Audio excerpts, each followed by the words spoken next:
Welcome back to This Day. Joining me now is First Vice President Jim Cook with Third Mutual. Jim, so good to see you again. Nice seeing you. The last time you were on the show was back in June because Kushbada was here in between that time, and he's now retired. And back then you said you got the short end of the stick when you had to come in. Actually, Kush isn't retired. He was reelected. He was? Oh, Yes. Okay. I thought he was retiring. Okay, good. Well, we'll still see him again then. So, yeah, I just wanted to tell you, I kind of went back and looked at that show, and it was like probably one of the very first shows that I had hosted here on This Day. And so I just wanted to say thank you because you were so sweet to me. And we've talked a lot about the elections, and you really just educated me and brought me through the whole process. And so I wanted to say thank you for that. You're very welcome. So, Jim, just before we get into all the stuff that we need to get into, what for you is most fulfilling about this, being in this position? Mine is trying to speed up alterations, get that moving forward, not do replication between the city and the community. And we have done. We have progressed. We've gone from 6 weeks from approval of variances to getting it to the board for full approval to 8 days. Wow, that's a big difference. And so that makes a big difference for the members that are trying to do remodels. Yeah, absolutely. Because when you have an idea, when you're finally ready to do it, the hardest part is the waiting. Oh, I got to get my permits, or I got to wait until they're available, or I got to wait till the products get in, or whatever. So yeah, so that's awesome that you've been able to help that so well. And I know you said a little while ago, right before the show, that lately it's been really tough. There's just been a lot of problems to handle. And so today you want to go over the escrow closing documents and to hopefully help alleviate some of those problems not only for the board, but also for the residents. Yeah, and in that we have 2 pages of documents that are initialed during the close of escrow. There's 17 items on those documents that everyone initials and signs at the bottom. And if everybody would review those 2 pages, we could alleviate a lot of the problems that we have, a lot of the wasted staff time, a lot of the wasted board time, and also avoid penalties and fines and things that come along with not following the rules. Yeah. So I just want to go through each one of these, and then I'll embellish on some of them, actually what we end up having to do if they aren't taken care of. So first is the initial, I understand this is a common interest development with rules and regulations regarding residency and alterations to my unit. And I think the reason they put that as the first item is because residency and alterations tend to be the ones that give us the most problems. It's accentuated in other lines of these 17 statements. The next one is, I'm aware that assisted living is not provided, and should I require help, I will need to hire my own caregiver and register that person with the mutual. The problem we run into on this item is people don't register their caregivers with the mutual. And then they get cited, then they get fined, then we have to have a hearing, and on and on. So again, you have to register your caregivers. The next one is, I'm aware of the rules regarding maximum numbers of occupants, that guests may stay for no more than 60 days in any 12-month period, and that guests may not stay in the resident's home if the resident is absent.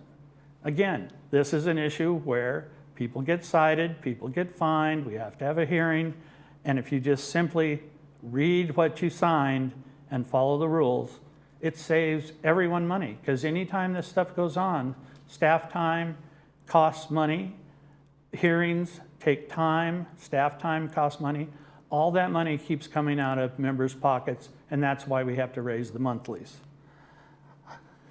And then this next one is a very serious one, and this has to do with alterations, and that's, I'm aware I may need to obtain city and community permits before starting any alteration to my unit.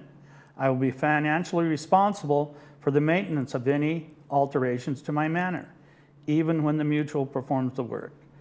A little correction to this is, you obtain permits from the city, you obtain mutual consents from the HOA. So that sentence needs to be changed a little bit, but it still says you need to get permission from both the city and the mutual before you start construction. And so there's a process and paperwork with the mutual that you file to say, this is what we want to do, this is what we're going to, and then are you guys the ones that then tell them, oh, this is something that you also need to get a city permit for? No, Or they have to find almost that out? everything they have to get a city permit for. There's very few things that the HOA does that the city doesn't require permits for. One of the things that the city doesn't require permits for, that a mutual consent is required for, is flat work, like concrete work, pavers, landscaping. Those things have to be done through the mutual, not through the city. But it's very limited. Most everything you do, if you pound a nail, put in a bathtub, put in a toilet, put in a water heater, those things all have to be permitted by the city. Okay, okay, so you just answered my question, because I was going to ask, is this mostly exterior stuff? But obviously all the examples you gave are interior, so it's definitely interior as well. Yes. If you look at it simply, the mutual does the pretty and the city does the structural. Okay. And we only have the ability to deal to the interior of our walls inside our units. And then a lot of people don't understand that even though it's within a wall of your patio's within a wall, that's still exclusive use common area. It's easier to do things in that. But anything outside that perimeter is common area. And that is very restrictive on what can and can't be done. And some people don't even realize that the ones that have the standalones with the garages, the interior of that garage is exclusive use common area. You can't even do things inside that garage without getting a mutual consent. And it goes so far as the attic space in your unit is common area, which is very restrictive. Even the soffits within your unit, the empty space in those soffits is common area. So you start looking at it, and those restrictions, that's why you're not in a single family home anymore, even if it's a standalone structure here in the village. Okay, yeah, makes a lot of sense. Okay, going on to, I'm aware that the mutual insures only the exterior walls of my unit, and I'm aware I will need to seek advice from my own insurance agency regarding condominium insurance for my personal possessions and things inside the manor and any exterior upgrades or alterations that exist in my home. In addition to that, you also want liability insurance, because anything that happens in your unit that causes damage to either mutual property or your neighbor's property, you're responsible for. So you need insurance to cover that. Okay. Okay, next one. I'm aware that I will be billed for my real estate taxes from Orange County Tax Assessor, and that my monthly assessments may increase annually. So I've had people in orientation say, well, does my monthly pay for my taxes? And no, it doesn't. And so they emphasize this because they mention it again in one of the other 17 items. Okay, yeah. It's kind of like when you don't have your taxes, your property taxes built into your monthly mortgage payment. Right. You have to pay 2 times a year. That's right? correct. I understand that the mutual endeavors to maintain affordability, but the cost of living in Southern California is continually changing. These costs are reviewed each year, and monthly assessments are adjusted accordingly to maintain and enhance the community. So again, every year we have to look at things and try and figure out. We try to keep the monthly down, but it's impossible to do when inflation and costs and everything else keep skyrocketing. And the major impact on us is our insurance for the mutual. And we've gone over that with the budgets and things, and oh, this is the percentage of how much it is going up. And is there a consistent, like each year it goes up 3% or anything like that, or? No, because we don't know Yeah. what's going to happen with the insurance companies. We don't know what other costs are going to rise unexpectedly. And insurance was the biggest deal about 3 years ago when it had to go up the maximum percentage Wow. of what it could go. Okay. And then You also initial, I have read and understand the last minute reminders on the following page. So now we go to the following page and start there. Laguna Woods is an independent lifestyle and age-restricted community that does not provide any form of health care or assisted living. Each resident is responsible for his or her own health and care and welfare. So again, if you have medical problems, you have to seek your own medical care. If you need a caretaker, like we mentioned before, you have to register that caretaker. And then the next again, appearance of the community is important. Residents are required to keep their balconies, patios, walkways, and carports free of clutter. This is another issue where we have a lot of occurrences of non-compliance. And then compliance comes out. Again, compliance comes out, gives you a notice, cites you, fines you, we end up with a hearing. If you just follow the rules that are there that you signed at the closing of escrow, you won't do the things that cause all the other things to proceed. For this one, is it that people, maybe you're cleaning something out and you just don't have anywhere to put it, so it's kind of there temporarily? Or is it people are putting things out that you can't be putting out? This is where people have filled the area up with clutter and it's stayed there for A little time too and long. time and time. And same with the carports. You know, the carports tend to, you know, we don't have very much room in some of our smaller units. And so you have an overflow of things. And I think some of it happens because people are a little bit of hoarders to an extent.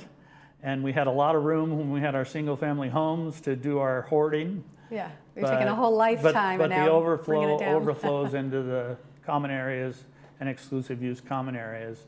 And that just doesn't work. So again, the process begins.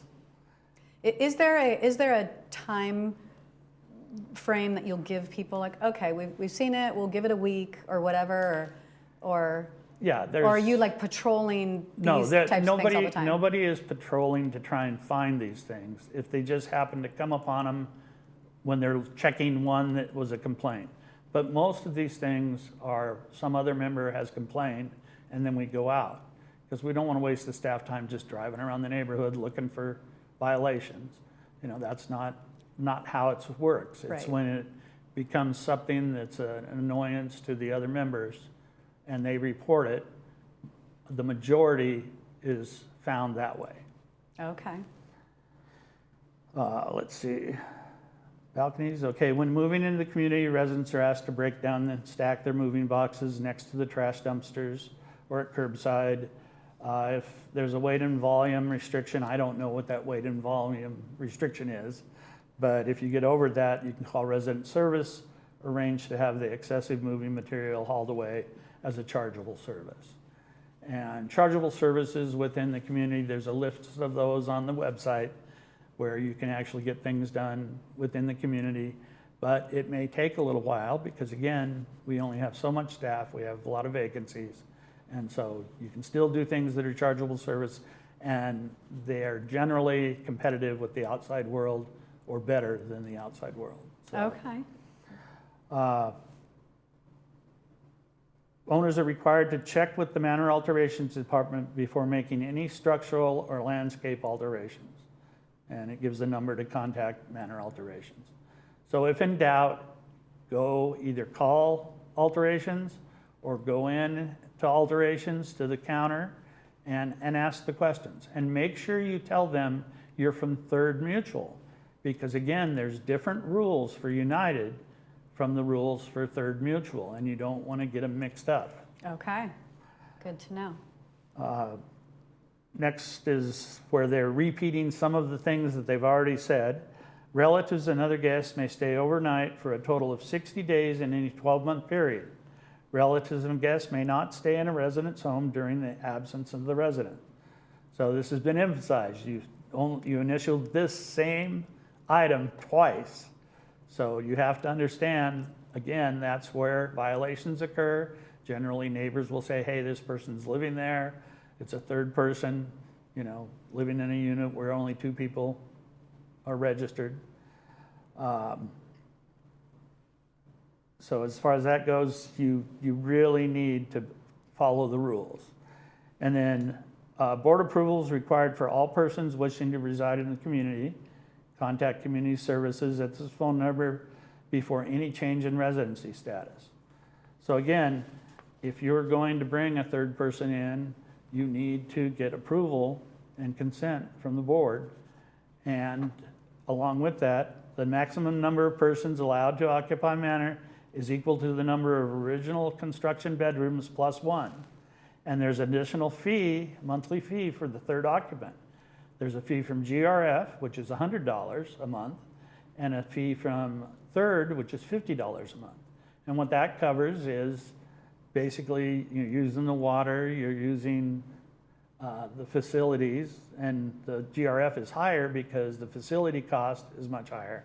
We also often have an argument that, well, we're old and we don't use the facilities. Well, it doesn't really matter. You have the ability to use the facilities, and that's part of what you signed up for, which is right here in this document that you signed. The use of the elevator when moving into a multi-story building requires the placement of elevator protection pads, which can be crested through security dispatch. I haven't had any issue with that in the 2 years I've been on the board. So I think people follow that rule simply because they also want to protect their furniture as they're moving in. And then again, this is where they reiterate, condominium owners receive property tax notices and billings directly from the Orange County Tax Assessor's Office. Owners are responsible for paying their own taxes. So if people would just review these 17 items that they signed at the close of escrow, it could alleviate a lot of the problems, a lot of the compliance issues, a lot of the fines, a lot of the hearings, and in essence, that would resolve a lot of costs that are unnecessary if people just follow the rules. And so you've kind of mentioned the hearings and the fines and like what is like if somebody gets a notice, they're not in compliance, like, and they're wanting to fight it, like what is normally the steps that happen, and then like how much are the fines and that kind of thing? I'm not an expert on it. Okay. And we are revising the fine structure because what we have found that some of the fines are not a deterrent. Right now, the fine schedule is set at $25 to $500. But with somebody not in compliance, say if somebody's leasing out the unit and they're not in compliance and they're making tons of money by being not in compliance, yeah, they'll just pay those little fines. So what we're doing now is, I can't remember what the maximum is that we're moving it up to, but instead of starting at 25, it's going to start at $50 and then go up. Same as the deterrent for people running stop signs, speeding in the village. You know, we just had somebody hit 2 days ago up half a block up from my house, where don't know if the people were speeding, don't know if they ran through the stop sign, just know that somebody was hit. And if you're traveling at the 25 miles per hour, or in some places the 15 miles per hour, or in other places the 10 miles per hour, it could probably stop that problem. But the major problem is running stop signs. And they roll through them. Sometimes they don't even slow down through them if they're going straight.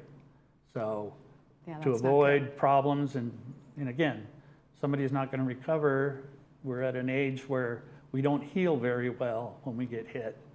And one of my other neighbors got hit, and his whole life deteriorated from that. Wow. And he was in excellent shape until that happened. Wow, sorry to hear that. Yeah, so definitely want to help avoid accidents for sure.